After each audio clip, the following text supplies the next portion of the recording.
Aloha everyone, this is Ku'ule and Kaulana, and together for our workshop assignment, we'll be covering and providing a short tutorial regarding the ebook development tool known as iBooks Author. Our tutorial will be covered in two screencasts. Screencast number 1 will show you how to create a new project, the tool's interface, and some capabilities that iBooks Author has to offer. In screencast number 2, Kaulana will be covering examples of existing iBooks, some publishing options, and reasons that we both prefer iBook Author over other tools that exist.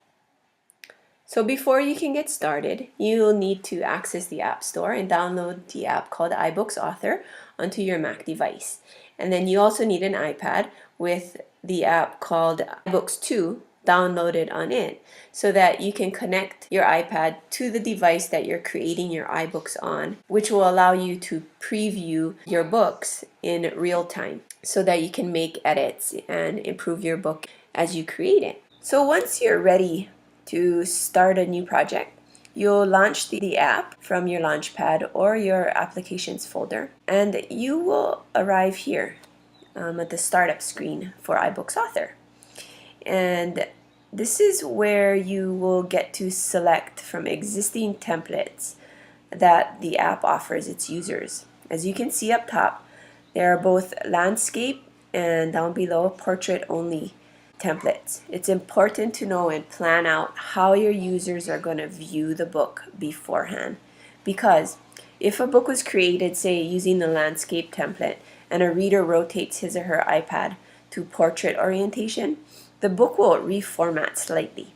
For example, a graphic might be pushed off to the side. So once you're ready, you can open a recent file here or open an existing file here. You can slide this to enlarge and so you can see more or see closer, and select choose once you're ready. So before moving any further into this tutorial, something essential that everyone should know about is the help function and one specific component included there, which is called the sample workflow. You can navigate your way there like this. You click on Help, iBooks Author Help, and you will see this. Once here, on the first selection, you click on that small arrow and you see Sample Workflow. So the sample workflow it actually shows you the steps for creating an iBook with this tool. You don't have to necessarily do every step listed in it. And there's other steps that you could actually incorporate as well that aren't listed here. But it really gives you a good idea of the essential steps that you need to follow to create an iBook using iBooks Author. Now I'm going to explain to you the functions on iBooks Author's left toolbar. The left toolbar is used mainly for formatting purposes, such as adding sections, chapters, or pages to your iBook. What is very powerful about iBooks Author is that many aspects of a document may be edited in the what you see is what you get fashion, including manipulating text, fonts, colors, foreground, background images, interactive widgets, and even charts. And if you're already familiar with Apple's Keynote or Pages programs, then you'll be familiar with many of the editing features which are built into those programs, because iBooks Author is very similar to those programs. And if you decided to use one of the built-in templates like I did, then you'll automatically begin like sort of what you see on this screen.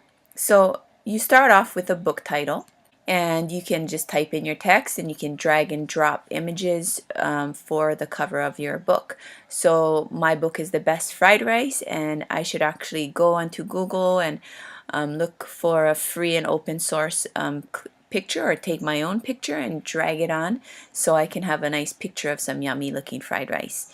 Your intro media, I have a video of myself explaining what my book is about. And next is a table of contents which readers can use to navigate around the book. And next is the glossary. So you can add terms throughout your paper which will appear in the book's glossary.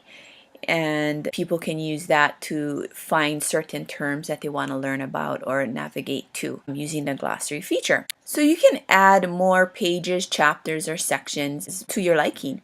So if I go into section 1 and I want to add a page here, then I would use this plus symbol. And when you click that, it's important you can either choose a chapter, section, or a page. So I would just select default, or you can have them done for you in two columns with a photo. You can decide the formatting that you want.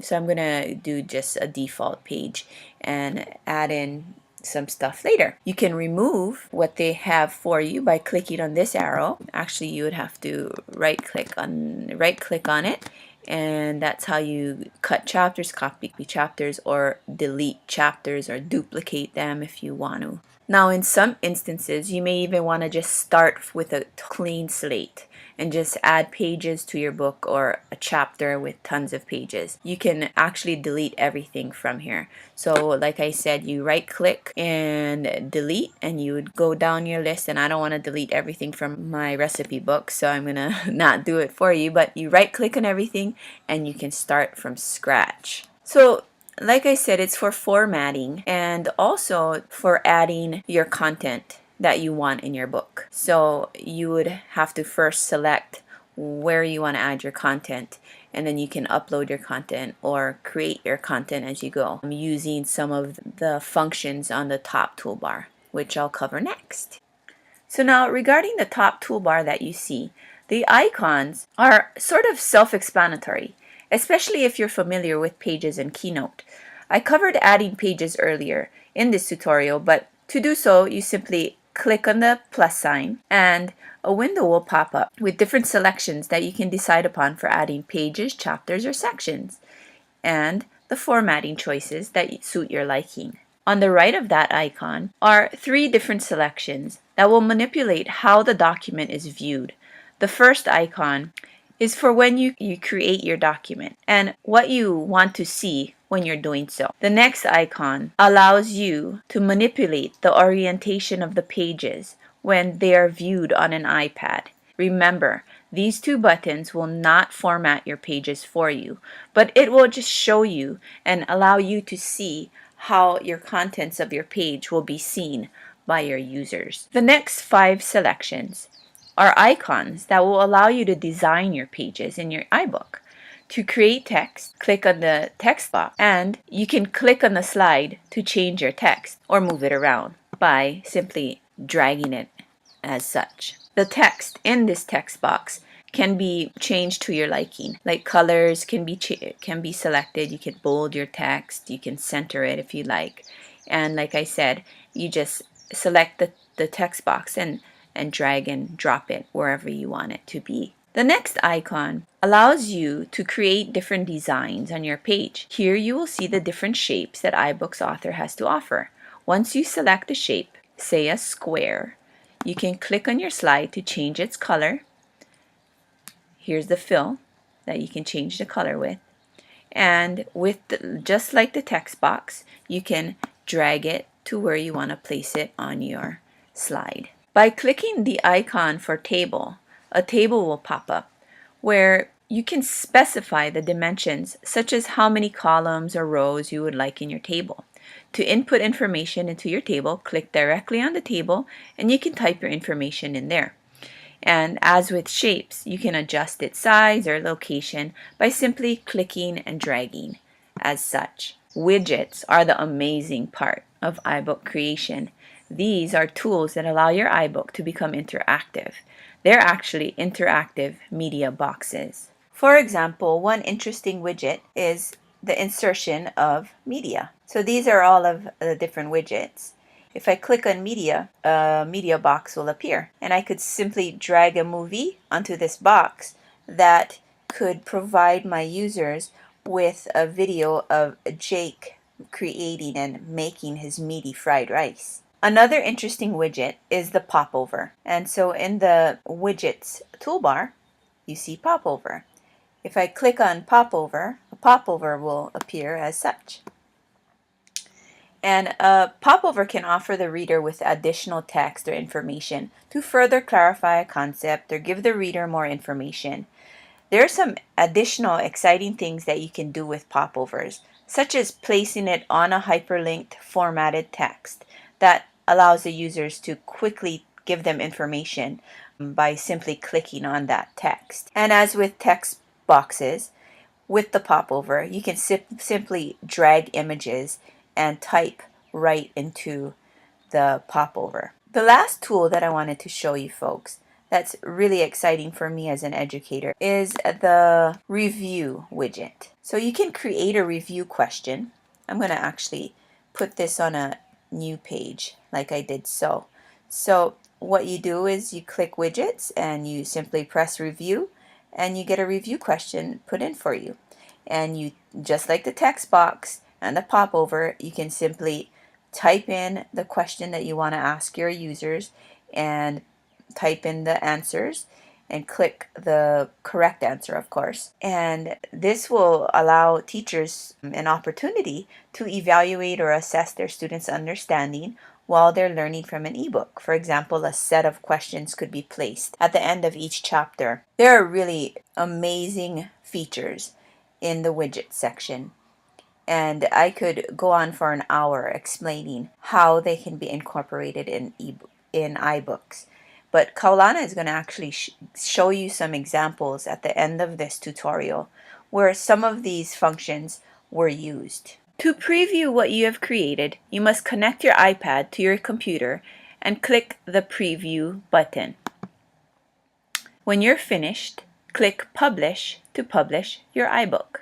The inspector is one of the most helpful tools for editing and making improvements to your iBook. You use the inspector to look closely at text and widgets. Simply click Inspector and an inspector box will appear. Within the inspector window, each of these headings correlate to either the page's text or media.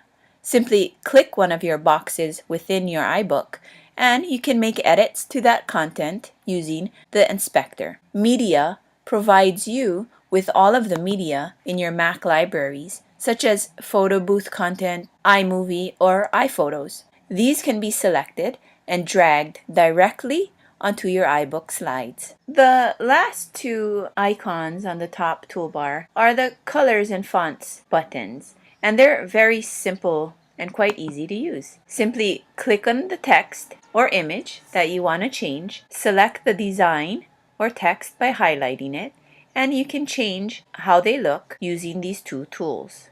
Therefore, that concludes the first section of our screencast. I showed you how to create a new project, the interface of iBooks Author, and tool capabilities that iBooks Author has to offer its users.